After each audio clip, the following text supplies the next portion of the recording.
Yéhezkel, chapitre 12. La parole de Yahweh vint encore à moi en disant : Fils d'humain, tu habites au milieu d'une maison rebelle. Ils ont des yeux pour voir et ils ne voient pas, des oreilles pour entendre et ils n'entendent pas. En effet, c'est une maison rebelle. Toi, fils d'humain, fais-toi des bagages d'un homme qui s'exile, et pars en exil de jour, sous leurs yeux. Pars en exil de ton lieu, pour aller dans un autre lieu sous leurs yeux. Peut-être qu'ils y prendront garde, quoiqu'il soit une maison rebelle. Tu mettras dehors pendant le jour tes bagages, comme les bagages d'un homme qui s'exile, sous leurs yeux.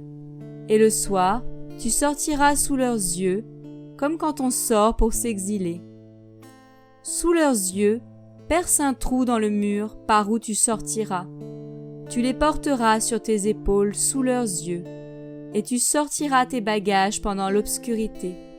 Tu couvriras aussi ton visage, afin que tu ne voies pas la terre, car je t'établis comme un signe pour la maison d'Israël.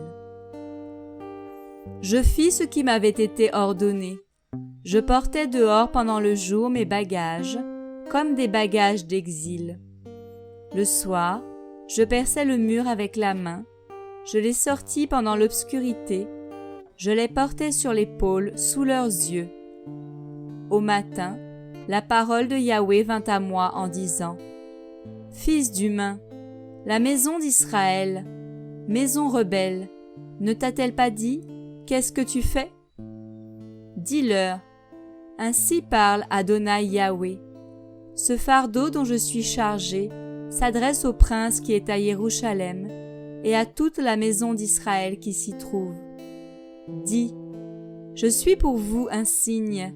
Ce que j'ai fait, c'est ce qui leur sera fait.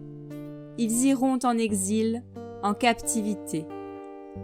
Et le prince qui est au milieu d'eux chargera son épaule dans l'obscurité et sortira. On percera le mur pour le faire sortir par là. Il se couvrira le visage afin que ses yeux ne voient pas la terre. J'étendrai mon rais sur lui et il sera pris dans mes filets. Je le ferai entrer dans Babel, en terre des Chaldéens, mais il ne la verra pas et il y mourra.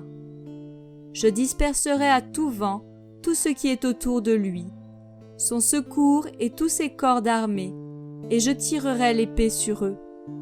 Ils sauront que je suis Yahweh quand je les aurai répandus parmi les nations et que je les aurai dispersés sur diverses terres. Je laisserai d'eux un nombre d'hommes échappés à l'épée, à la famine, à la peste, pour qu'ils racontent toutes leurs abominations parmi les nations où ils iront. Ils sauront que je suis Yahweh. La parole de Yahweh vint à moi en disant : Fils d'humain, mange ton pain dans l'agitation, et bois ton eau en tremblant et avec anxiété.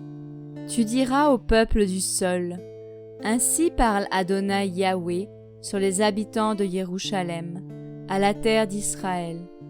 Ils mangeront leur pain avec anxiété, et ils boiront leur eau avec horreur, parce que sa terre sera ruinée, privée de sa plénitude, à cause de la violence de tous ceux qui y habitent. Les villes peuplées seront désertes, et la terre ne sera que désolation. Vous saurez que je suis Yahweh.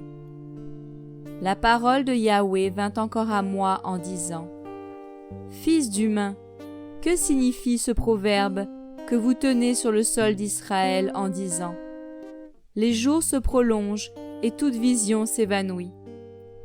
C'est pourquoi, dis-leur : Ainsi parle Adonai Yahweh. Je ferai cesser ce proverbe, et on ne s'en servira plus comme proverbe en Israël. Mais dis-leur : Les jours approchent, ainsi que la parole de toute vision. Car il n'y aura plus de vision vaine, ni de divination flatteuse au milieu de la maison d'Israël. Car moi, Yahweh, je parlerai, et la parole que j'aurai prononcée s'accomplira. Elle ne sera plus différée. C'est de vos jours, maison rebelle, que je prononcerai une parole et je l'accomplirai. Déclaration d'Adonai Yahweh. La parole de Yahweh vint encore à moi en disant : Fils d'humain, voici, ceux de la maison d'Israël disent : La vision qu'ils voient est pour des jours lointains, et ils prophétisent pour des temps qui sont encore éloignés. C'est pourquoi, dis-leur, ainsi parle Adonai Yahweh. Aucune de mes paroles ne traînera plus. La parole que je prononcerai s'accomplira. Déclaration d'Adonai Yahweh.